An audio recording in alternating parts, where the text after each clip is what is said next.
Welcome. Well, I forgot a few announcements when we were upstairs, so I'll make those first, and then I'll introduce our presenter.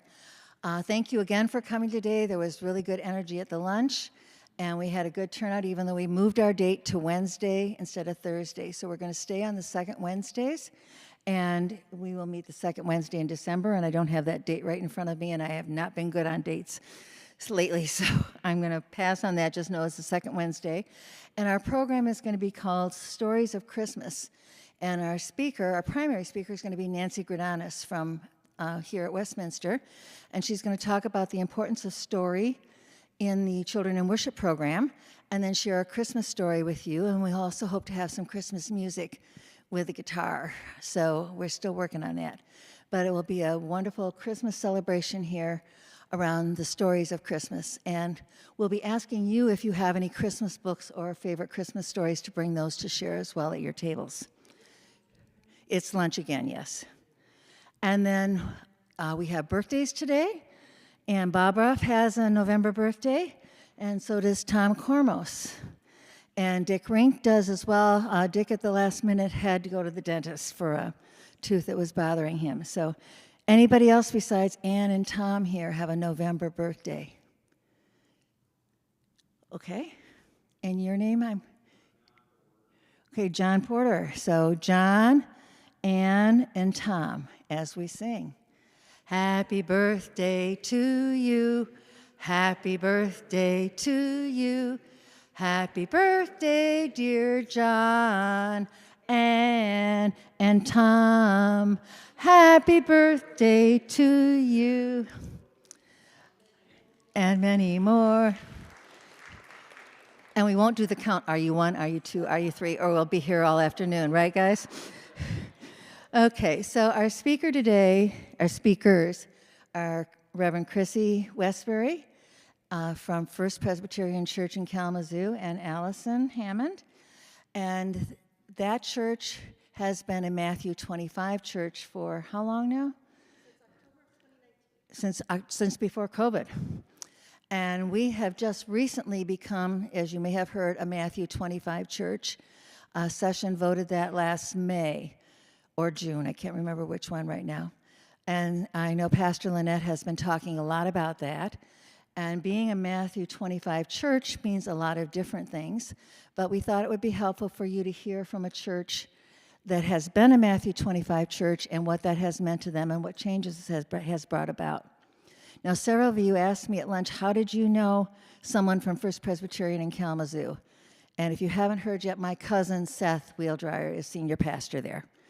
So, and my Uncle Jim and his wife Sue were members there for a long time, so I have connections.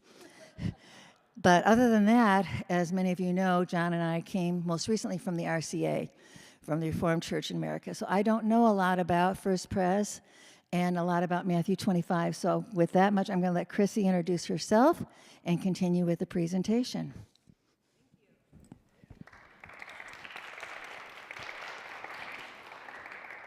Karen, thank you for inviting me to be here today. Thank you to all of you for coming. As Karen said, I am Chrissy Westbury. I'm the associate pastor at First Pres Kalamazoo. I work a lot with our outreach ministries there and our educational ministries there, and those often fall into the Matthew 25 umbrella. In addition to that, starting a week from yesterday, I will be the associate presbyter of the Presbytery of Lake Michigan. So hopefully you'll be seeing more of me up here as I move into that role. And the Presbytery actually, about a year ago, also voted to become a Matthew 25 presbytery. So the whole Presbytery is working on this initiative. It is an initiative that is nationwide. It comes from the General Assembly. It's been talked about for a number of years because we're Presbyterians and that's how we do things.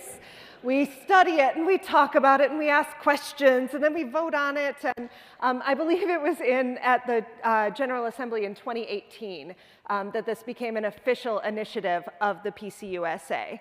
The goal of the PCUSA is to get at least 20% of presbyteries, synods, and congregations involved in this work. The reality is, as many of you know, as you've been learning about Matthew 25, many PCUSA churches, you know what, I'm going to go ahead and say most, if not all, PCUSA churches already do this stuff. That's the thing, we do this stuff. This is who we are as Presbyterians. So the Matthew 25 initiative is about setting the vision, setting the understanding, writing it out for the world to see who we are.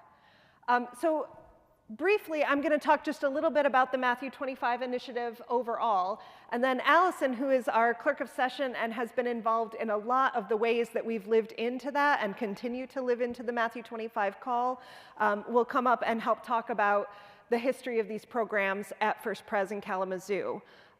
So, Matthew 25, the overarching goal of Matthew 25 is threefold. The three things that the church seeks to do with this program: build congregational vitality. Diane Moffat, who's the head of the Presbyterian Mission Agency, defines that congregational vitality word as in this way. She says, think about your church, think about your ministry. Now, who would notice outside the walls of your building? Who would notice if your ministry ceased to exist tomorrow? That's what congregational vitality is being a vital force, not just within your walls, but within your community. So the rest of Matthew 25 comes out of that and feeds into that. You'll notice the little logo is this like threefold logo where everything sort of feeds into each other. And that's the thing, is all of these pieces go together. They cannot be separated. And if you're doing one, you're probably doing one of the others as well. They just kind of feed into each other. So eradicating systemic poverty and dismantling structural racism are the other two pieces. Easy, right? Let's do that next week. Yeah. So a little bit about that. Congregational vitality is the embodiment of Christian principles and practices that leads believers in congregations to actively engage the world. So this is about following Jesus, doing the work. Matthew 25, the scripture that Karen read for us earlier, Matthew 25 is about stating the fact that it matters what we do. It matters what we do in the world. We are called to be active participants in Christ's work in the world, to be the hands and feet of Christ in the world. And so that's what congregational vitality is about. What difference does your ministry make? Who would notice if you were gone? Systemic poverty. Systemic poverty is the exploitation of people who are poor through laws, policies, practices, and dynamics that lead to the perpetuation of poverty. So it's this idea that being poor is not just about whether or not you personally have a job, a home, enough food to eat. Being poor is part of a system. And we have systems in this country that are built to privilege people who already have wealth. It is very, very expensive to be poor. I don't know if you know this. Think about your banks and all those fees that banks add. If you overdraw your account, you get a fee. If you're late on a payment, you get a fee. If you if you get a parking ticket and you can't pay it, it adds up. It is extremely expensive to be poor. And so these systems that are set up in our country really feed into that system and create ongoing cycles of poverty. And so the question is, how do we obviously feed people who are hungry, clothe people who are naked, house people who are without shelter, but also how do we break those systems? How do we rethink those systems and create systems that help lift people out of poverty rather than systems that continue the cycles of poverty? So Matthew 25 asks us to think about that. And then structural racism. Similarly, we have structures in our society that privilege white people. It's as simple as that.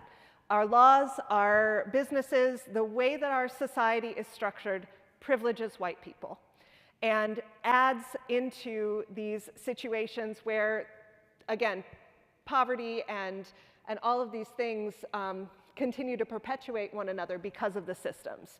So structural racism in the United States is the normalization and legitimization of an array of dynamics, historical, cultural, institutional, and interpersonal, that routinely advantages whites while producing cumulative and chronic adverse outcomes for people of color. That's a lot of words. Again, we're Presbyterian.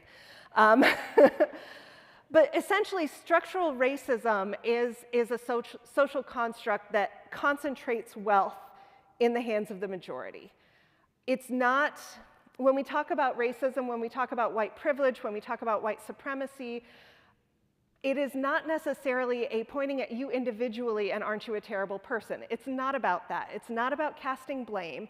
It's about recognizing the way that people of color have systemically been underprivileged in our society, beginning with slavery, continuing through Jim Crow, through redlining. Do you all know about redlining? This is a big thing. People of color have been prevented from building what we call generational wealth, which is having anything to pass on to your children because of the systems that are in place in this country. And so, again, it's not about casting blame on individuals. It's about taking a look at the system and thinking about ways to rework that system to be able to lift people up out of that rather than continuing to push anybody down. I have one other definition on here, this idea of white supremacy or white privilege. So white supremacy is the belief that people are different because of race, and specifically that whites are superior to other groups. That's what we mean when we say white supremacy. White privilege is different. White privilege is not a choice that we make. It's not a thought process that we go through. It's not something we can be blamed for. White privilege is simply the reality that we exist within a system in which the color of our skin privileges us above people of color. It's just the way that our system is structured. So white supremacy is a choice. Don't do that. White privilege is a reality. Accept it, think about it, notice it, and work against it. That's what Matthew 25 is talking about. So the outcomes of Matthew 25 that the Presbyterian Mission Agency are looking for, we're looking to increase the spiritual energy of congregations and mid-councils and other groups in the church. How many of you notice that the same 10 to 15% of your congregation does all the things? Does that happen here? I don't know many churches where that doesn't happen. And that 10 to 15% of people, are they tired? Yeah, and that is a systemic problem in the church, and not just the church, but lots of other institutions. So how do we reach out into the world, into our congregations, into our mid-councils, and create energy for the ministry that we're doing, and revitalize people that are already doing it, but also get people excited to come in? I know evangelism is a terribly scary word in the Presbyterian Church. I was raised Methodist, so I'm not so scared of evangelism. We talked about that. But part of this is, how do you get, evangelism it's spreading the good news, right? How do you get so excited about what your church is doing that you can't help but run out and tell your friends and neighbors about it? That's all evangelism is. And I'm going to talk later about that and how some of what we've been doing has led our children to be our best evangelists. So we're trying to increase the impact of the church in the world, increase new disciples and participation in ministry, and ignite the witness and work of the PCUSA to actively engage the world. There is a particular Christian message that we hear in the United States right now. The loudest voices within Christendom in the United States have a particular message. This is an alternative message. This is an alternative message, but we are not ever loud enough about it. And so that's part of the purpose of this, is the idea of the PCUSA saying, we are Christians, we are Presbyterians, we are followers of Christ, and this is what that means to us. This is what that means to us. We are doing this because we are called by Jesus to feed the poor, to lift people up from the margins, to be excited and alive in our ministry. So this website, I hear that Pastor Lynette and others have been talking with you a lot about this program. If you Google rather than trying to remember this website, if you Google PCUSA Matthew 25, it'll take you straight to this website. And there are tons of resources on it. There's videos you can watch, there's Bible studies, there's different worship resources.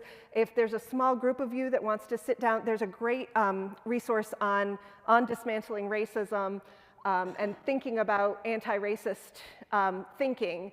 We did that at the very beginning of our work. We worked through that study together. There's great stuff on there. Use these resources.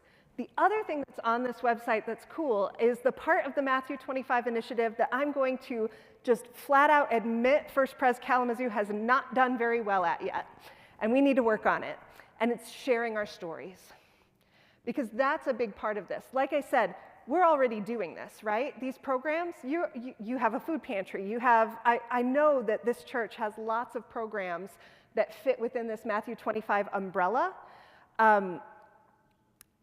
But part of Matthew 25 is getting those stories out there to the rest of the denomination and the world. And so you can go on this website and read those stories, share your stories. We really need to do that. So why Matthew 25? Again, you're already doing this stuff, so why do we need this? And for me, it comes down to, among other things, this passage from Habakkuk. Write the vision, make it plain. Make it so big on tablets that a runner running past can read it. So how do we tell the world who we are as Presbyterians? This is the way that the PCUSA is guiding us to tell the world who we are as Presbyterians, is Matthew 25, big and bold. We're looking for congregational vitality, we're working to eradicate poverty, and we're working to dismantle systems of racism. That's huge.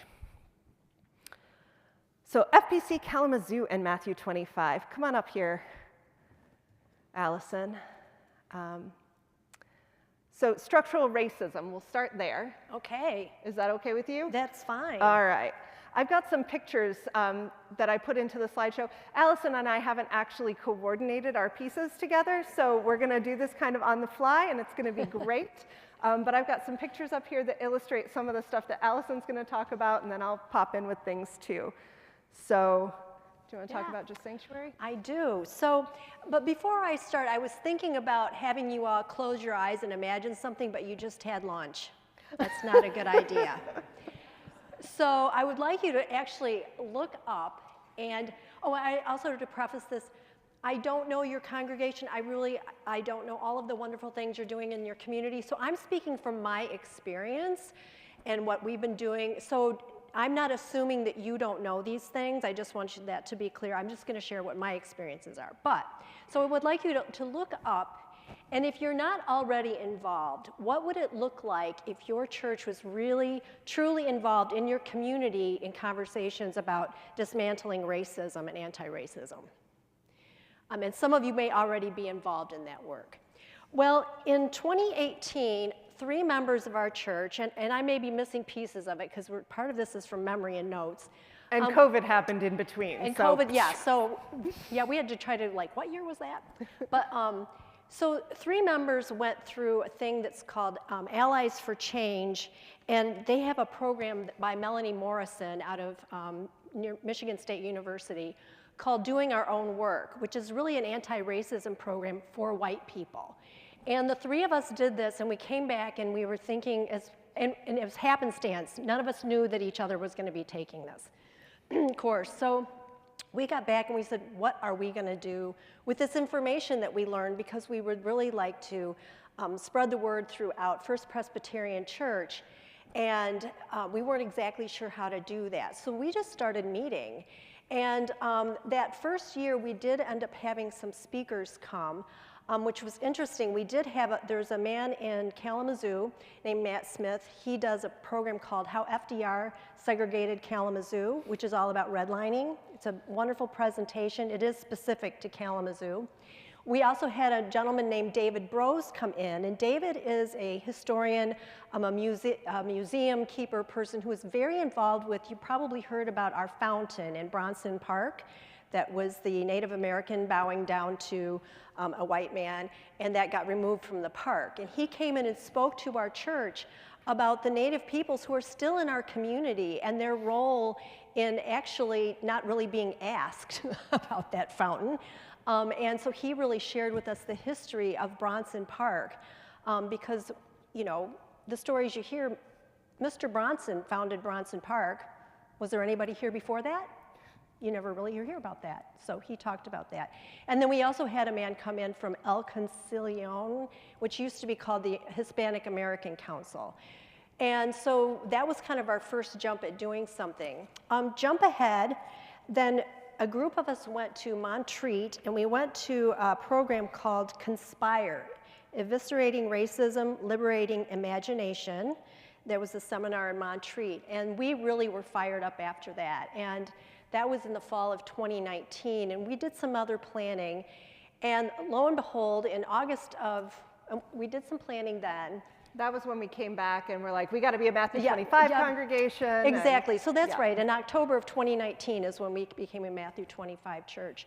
So I'm trying to gamble around, but in August of 2020, we actually gathered, you can see some of us have our masks on there in the park, and did a whole plan around what we were going to do. And I could go on and on about that list. One of the most interesting things that we did is a group of us actually took a tour of our church to identify what things in our church might be really off-putting to anybody who was not a white person within our faith tradition that's so white-centric. And it was really very interesting. And we have a family at our church that they're from Cameroon. And so we have been actually able to share their pictures that they have of like the nativity scene, which looks very different than that scene. So that's just one idea. So I could go on and on and on, but the other thing that's come out of this is we've had, one example is how you can spread the energy, is Pat Stromsta has a woman's Bible study, and at one point they said to her, do we have to read another book about anti-racism? And after we had been doing work in spreading the word and awareness throughout the church, they actually came to her and wanted to do a Bible study. And Chrissy and I have been scratching our heads, and we can't remember which book it was. It wasn't Me and White Supremacy, and it wasn't... wasn't Waking Up White, it wasn't... Or White Fragility. It was, but we could find out what that is for you. So that's just an example of how our work in building awareness, we finally have the congregation coming to some leaders in the church and saying, yes, we do want to learn more about this. And so that's kind of how that has all cycled through. So I'm sure I missed some things. In May of 2020, George Floyd was killed, and there were a lot of protests all over the place. I know there was a lot that happened here in Grand Rapids. Kalamazoo, downtown Kalamazoo, had a curfew put on it. This is our prayer vigil on the steps of our church in downtown Kalamazoo that went right up to just enough time for us all to get out of downtown before the curfew.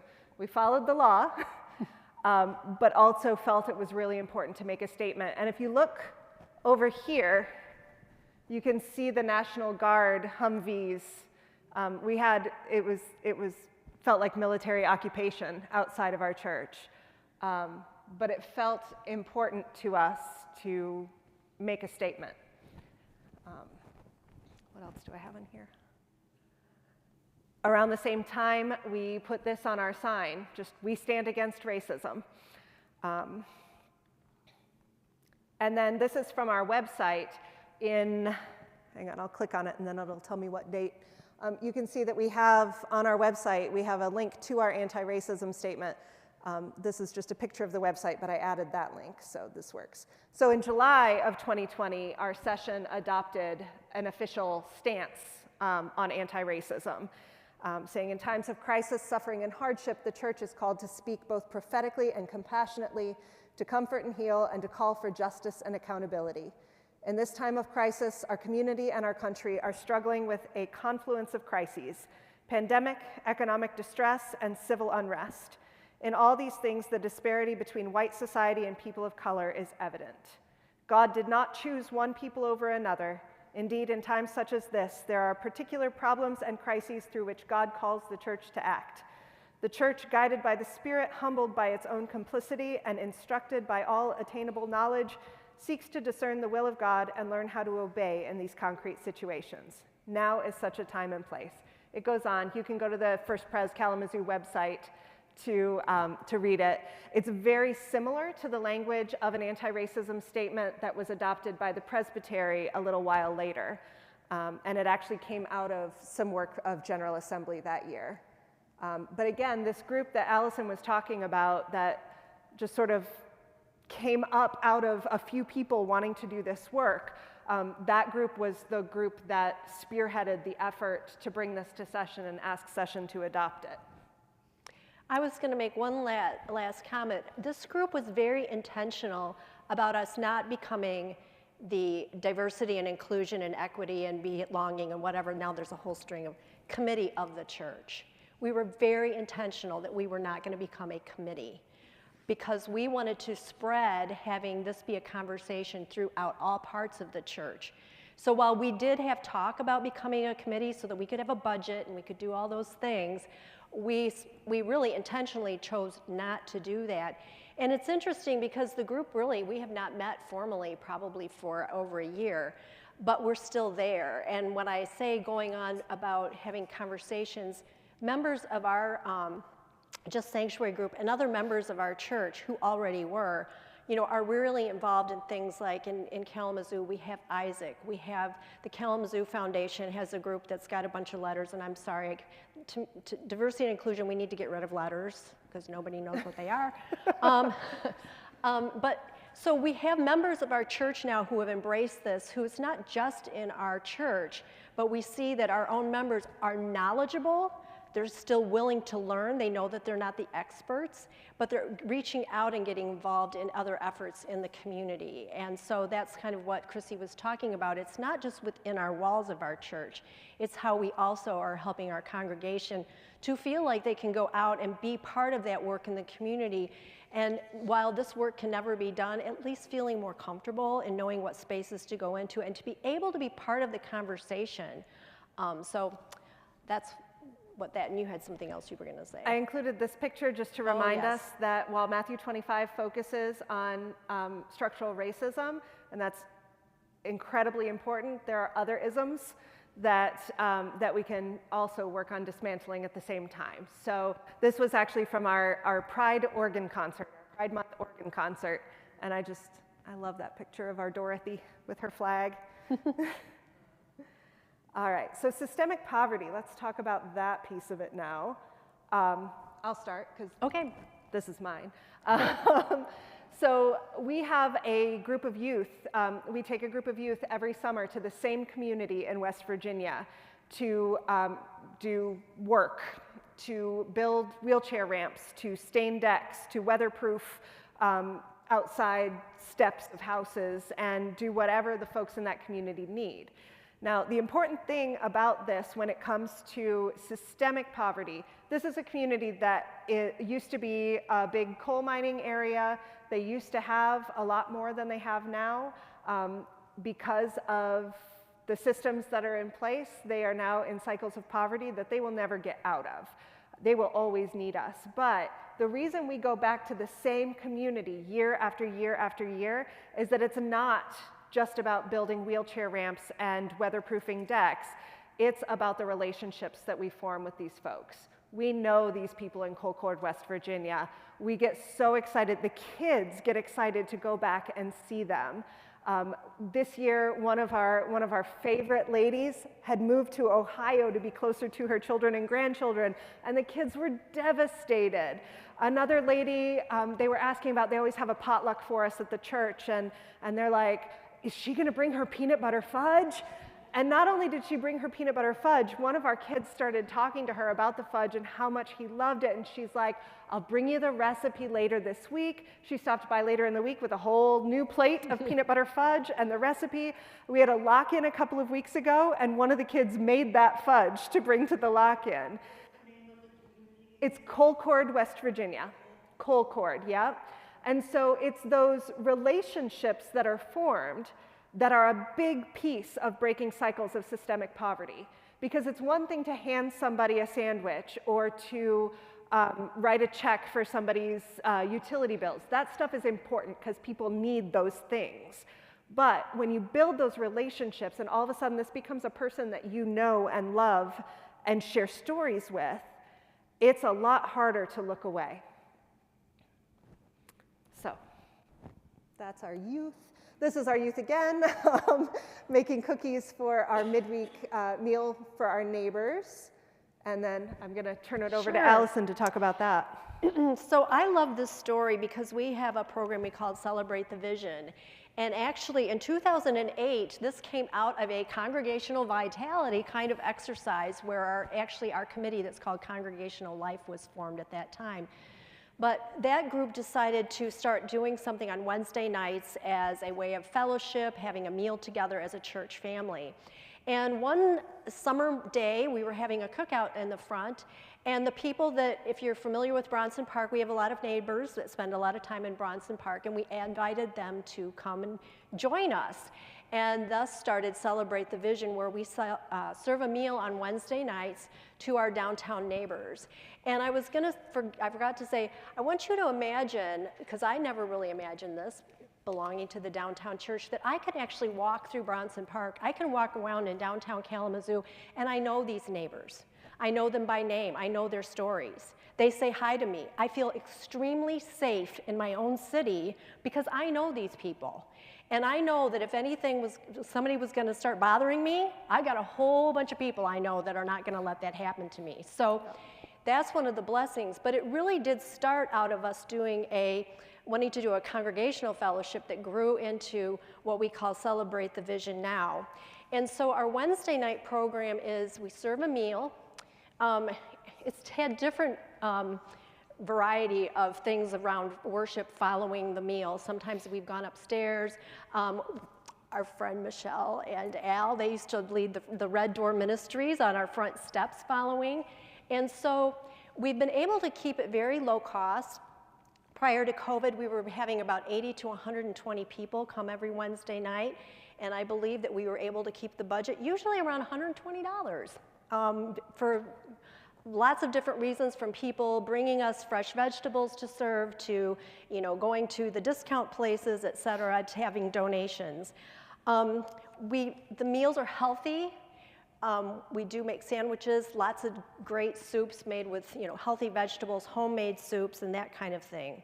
During the pandemic, we did keep this going. We were handing out sandwiches and sack lunches out the back door of the church all during COVID. And of course, we lost a lot of our neighbors coming regularly during that time, but we are back up to, I heard the most we've had is about 60 people most recently, and we are back in the church and serving meals. But the thing that's really cool about this is while we're serving a meal and we're getting to know our neighbors that are downtown, we started asking them, what do you need? And one of the things that came loud and clear is we're handing out these nice little prayer sheets with little sayings, and people were saying to Pat Stromsta, we can't read that. You're handing out things and we can't read it. So that was the catalyst for us becoming a Kalamazoo Literacy Council center. So I'm thinking it's sort of rolling, but the pandemic, but we had a whole crew of volunteers and we became a site for the Literacy Center. And also as another kind of catalyst to that was I don't know the exact whole story of how it came to be, but we have now become a Head Start site. So we have Head Start classrooms in our building. And as we know, helping people with literacy and early childhood education are both huge in changing generational poverty. So that came out of us having a congregational event, building fellowship, inviting our downtown neighbors in, and able to grow in that. I want to just say one last thing is that my husband is the dishwasher, and he's wonderful. He does not cook, but he goes and he washes the dish. He wasn't there a couple of weeks ago, and I had to do the dishes. I am so grateful for Mike Hammond. But let me see. I think that was really all I had to say was, so I just wanted to show how that's kind of the 25 thing growing from, we didn't know we were doing it really, but from a congregational life vitality thing growing into something serving the community, and then finding out what the needs were of our neighbors instead of us hearing about some program off somewhere else and saying we should do that. Because honestly, if we'd done the literacy center, just one day said we're going to become a literacy center, I don't know that we would have people coming. They don't know us, they don't trust us to come into that great, big, huge, beautiful Gothic cathedral. So it came from them sharing with us what their needs are. From our friends, from our neighbors, I should say, not they are us. Yeah. About that. So you said this started as a congregational dinner, and then it has grown. Has the participation of the congregation members with this thing that sounds like it's weekly, has that kept up? How have the numbers been? I mean, that can be hard Right. to sustain. It is hard to sustain. I would say that the number of, there's a whole generational thing I could go into the story about that. A lot of the families that first started coming to that had little kids. Then the kids started all playing sports. So, but we do have, I would say, how many volunteers do we have on and off on a regular basis? There's 15 to 20 volunteers there every Wednesday. Some of them serve the meal, some of them cook the meal, some of them are literally just there to sit down with our neighbors and share a meal. It was a few more than that pre-pandemic, and it's growing again. But yeah, around the time that it shifted to the focus on our neighbors was the same time that the need and desire for that congregational meal was waning. So something that could have just gone away because the people who started it didn't need it or have the time for it anymore, just morphed into something totally new. So it is still a meal shared with our neighbors by the congregation, but it is focused on the neighbors more so than, but the flip side of that is that our neighbors also come to church. We've had, there's one gentleman in particular that's been a regular forever that's there for our Wednesday prayer service every Wednesday, and he comes sometimes on Sunday mornings too. There's a fellow that's just started coming. He came in and he's looking around, he's like, y'all are so welcoming. Are you this welcoming on Sundays? Like if I showed up on a Sunday, would that be okay? And we said, of course, come on. And sure enough, he came on a Sunday morning. I saw him come in and I was like, I gotta get over there and say hi. I gotta get over there and say hi, make sure he feels welcomed. By the time I had a chance to get over there and say hi, there were like 6 people around him that were, some that were involved with CTV, some that were just there for Sunday morning. But the spirit of welcome has permeated throughout the congregation. So this is another program we do with our neighbors. We are near the Vine neighborhood in downtown Kalamazoo, and we have volunteers that go out and do various gardening projects and community revitalization projects. Again, we want to be in relationship with our neighbors. We want to make a difference in the community around us.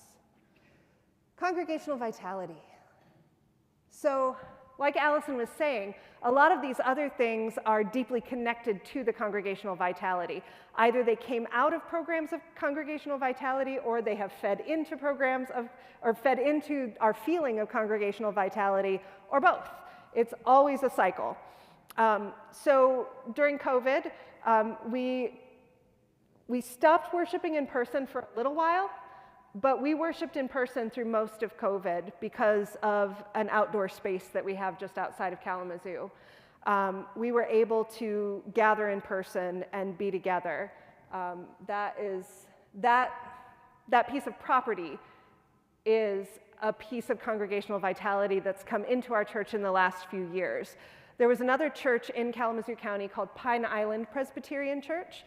It was in Texas Corners, just outside of town. It was a new church development about 25 years ago that worshiped together, did really good work in the community for a number of years, had this piece of property that they always intended to build a building on, and they just never quite got over that last hurdle, the last few hurdles, and they were tired.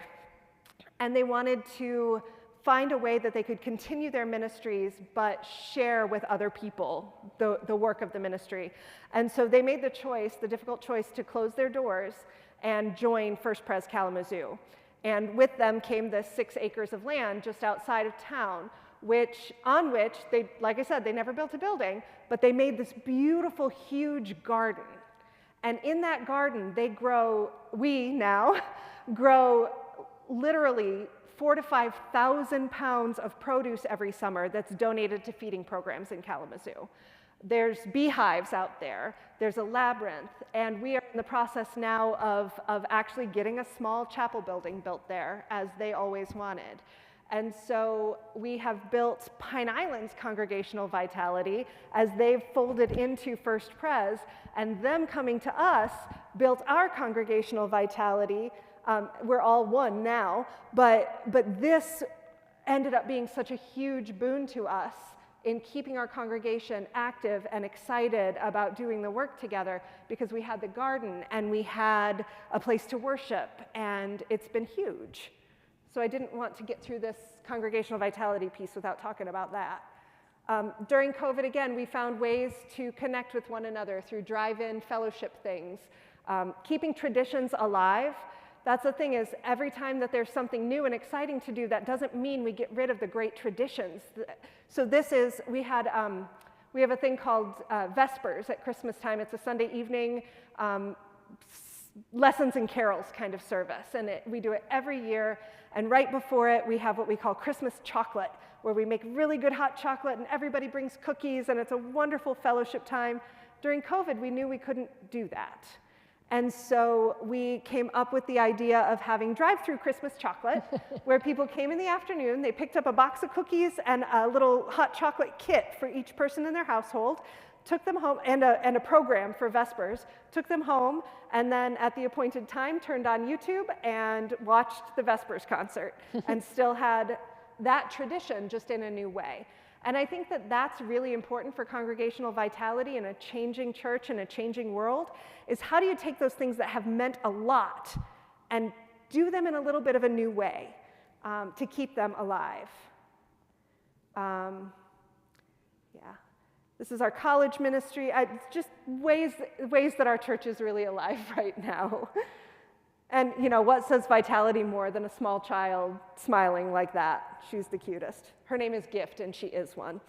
The other thing we've been doing recently is a storytelling project. I was interested to hear that your program for December is about how important stories are. We're doing this in our congregation right now. Every month we have what we call a storytelling Sunday, and they have different themes. We also have a team of people that are going out to people in the congregation and collecting their stories, just trying to get to know each other more deeply. Like the people that we sit with in the sanctuary on Sunday morning, we might know their name, but do we know who they are?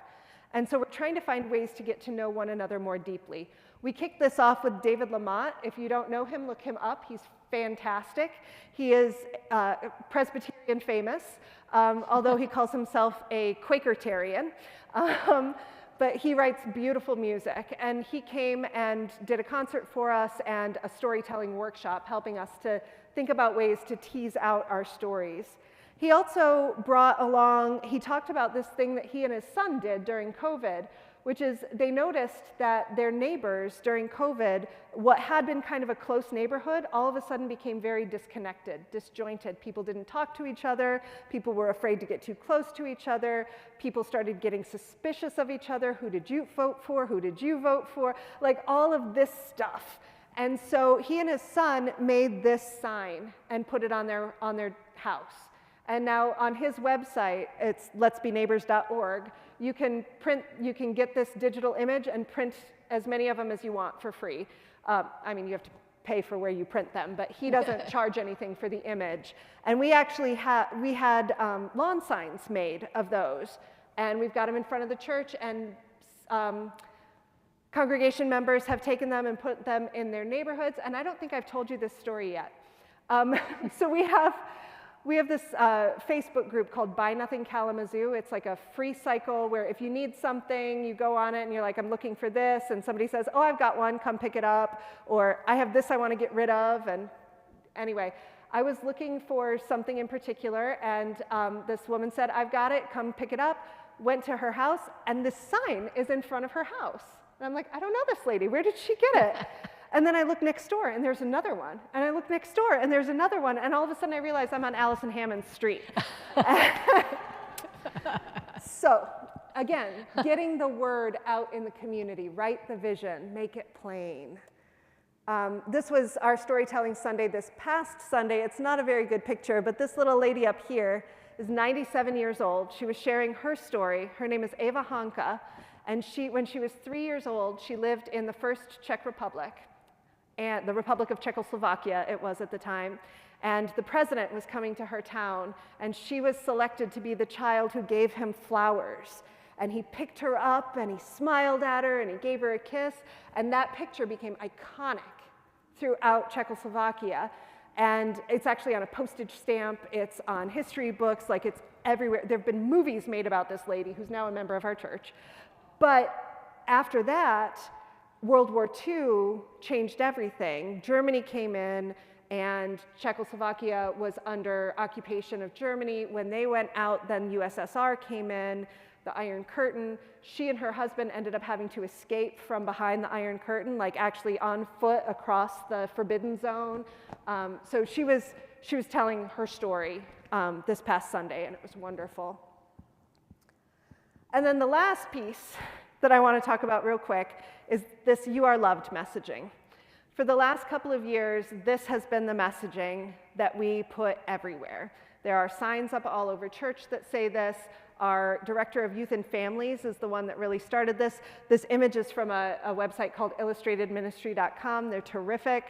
But the idea is, whoever you are, wherever you are, right now, you are loved by God and by your congregation.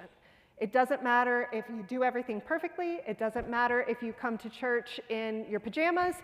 It doesn't matter if you mess up when you get called up front to read something. None of that matters. You are loved no matter what. So every Sunday, the kids, after the children's sermon, the kids stand up and they say to the congregation, "You are loved." And the congregation says back to them, "You are loved." People, adults in committee meetings have started saying it to each other. The staff says it to each other. Like if there's a goof in the bulletin, we go, "It's okay, you're loved." The kids all got backpack tags this year to put on their backpacks. And this is where I wanted to talk about the kids becoming our evangelists. We've got youth that carry this on their backpacks, teenagers, and we have overheard them talking to their friends, and their friends saying, "Where'd you get that?" "Oh, my church." "Your church?" "Yeah, my church." And they say, "Well, I thought churches," because it's the rainbow and everything, "I thought churches didn't like queer people." These are kids in our congregation who identify as LGBTQ, or their friends do. They're like, "I don't go to church because they don't like people like me." And these teenagers turn around and say, "Not my church." We've got a little 7-year-old who has one of these on her backpack, and her mom was telling me that the other day she was dropping her off at school, and it was turned around like this. And mom reached over and said, "Oh, let's turn your tag around so that," and mom was going to say, "so that you can see it throughout the day and know that you're loved." The 7-year-old interrupted her and said, "So my friends can see it and know that they're loved." And then I have a little video. It's not the best quality video, but you have to see it. This is my favorite little First Pres evangelist.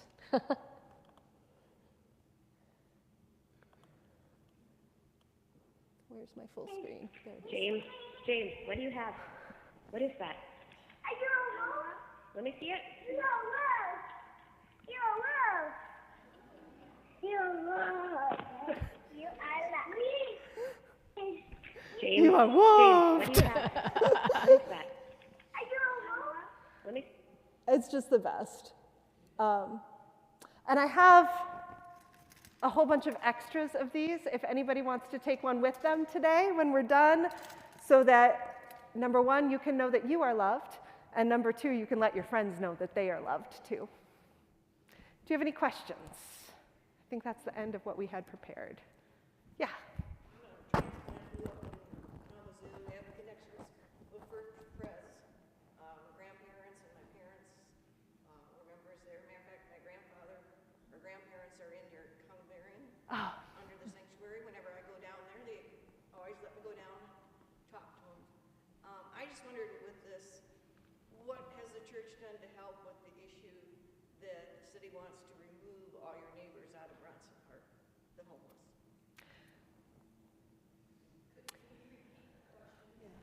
You know what, and I think we've got people live streaming. Should we use the microphone? Okay. I was just wondering what the church is doing to help or not help with the current city officials wanting to remove your neighbors out of Bronson Park, and I'm referring to the homeless. Yeah. So it's not just Bronson Park. We have, there's a real issue with homelessness in Kalamazoo right now, and I know you all face the same thing in Grand Rapids. Over the last couple of years, we've had a number of homeless encampments pop up around the city. At one point, there was a big encampment in Bronson Park. They were moved to another place and then told they couldn't be there.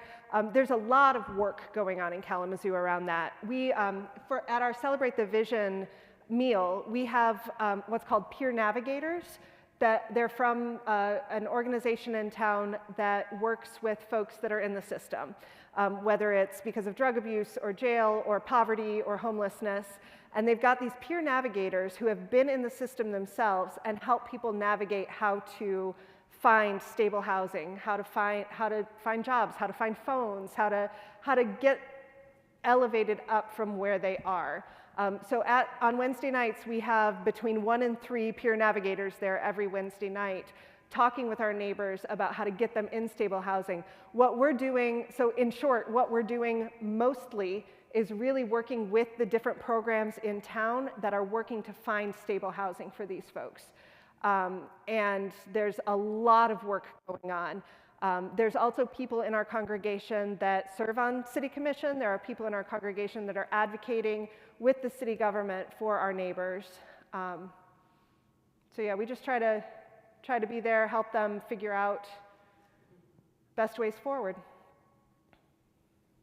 I was going to say too, because I've been in, not so much in the last couple of years, but with our Housing Resources Incorporated in Kalamazoo. And one of the things that's unfortunate in our media is that sometimes a story can pick up traction, and yes, people were being asked to leave the park. Our experience being across the street from the church, we don't see the police walking through and making people leave the park. We do see that Kalamazoo can be a hub for people to come into the city that aren't our local neighbors. Not that they're not welcome into Kalamazoo, but oftentimes they will actually create situations. So sometimes you have to be really careful, and I think that's one of the things that we're learning being on the church and knowing our neighbors and knowing actually knowing the public safety officers to know what is being done to help. And yes, while some of the public officials or certain factions in our city would like to clean up the homeless people, they don't want to see them, they don't want to help them, they just want them to go away. My experience, and I think our church's experience, is there's actually more help there for that than there are people just wanting to boot them out. That's my experience. I would agree with that. Yeah.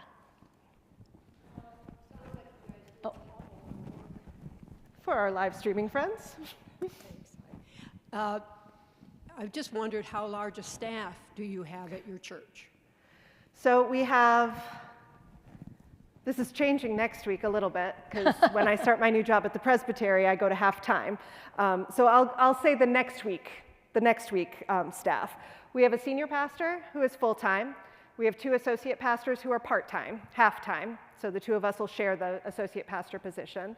We have a director of youth and families and outreach. We have 3 folks in the office part-time, and a building superintendent who's full-time and 2 part-time custodians. And then the music staff, which is a music director and an organist, both part-time. It's not a large staff. Honestly, most of this work, the majority of this work is done by volunteers.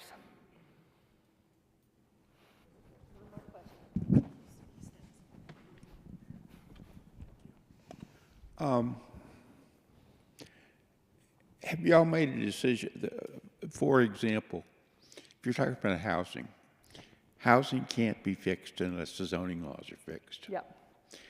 And that means all kinds of things when you do it. Have y'all made any decision or talked about now what the church's role is going to be in something like that. How are you going to approach that? Is the church going to take a position? Are individuals taking a position? And I don't know if you have or haven't. That's just the thought that comes to me because when you read the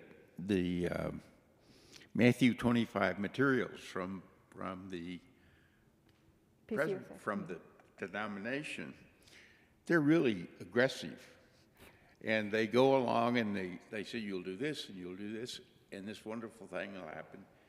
Then you're ready to, and you think, what are you ready to do at that point? So I just wonder if y'all have talked about that kind of thing and how you're going to deal with it. So the reality of the Matthew 25 call is that everybody has to do it their own way, and there's room for everybody to do it their own way. This is an excellent question. At this point, First Pres, as far as involvement in things like zoning laws and politics, local politics, it's done at the individual level. People do it on their own.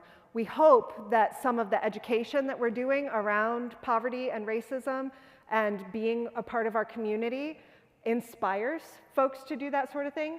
At this point, First Pres Kalamazoo has not done anything as a church. I think that that's something that some churches will decide to work toward. If y'all do it, let us know how it goes. If we do it, we'll let you know how it goes. That's a hard step to take, right? Because in our churches, we have people from all walks of life. We have people from all sides of the political spectrum. And so for some folks, the minute you start talking about anything that is talked about in the news as something that is politicized, it becomes political talk. And so the question is, where is that line really? Where is the line between prophetic work, following Christ's call, and politics? And unfortunately, the way that our culture has shifted in the last, I'm going to say, 6-10 years, but it goes back longer than that. The way that our culture has shifted, it has politicized a lot of these issues that have traditionally been issues of justice that the church has lifted up back to the time of Jesus. And just to close on that thought, I will say that when we read Matthew 25, it is the nations that the Son of Man is judging. It is not the individuals, it is the nations. Did you as a people, not you, Al, but did you all as a people take care of the least of these? And that's why she's our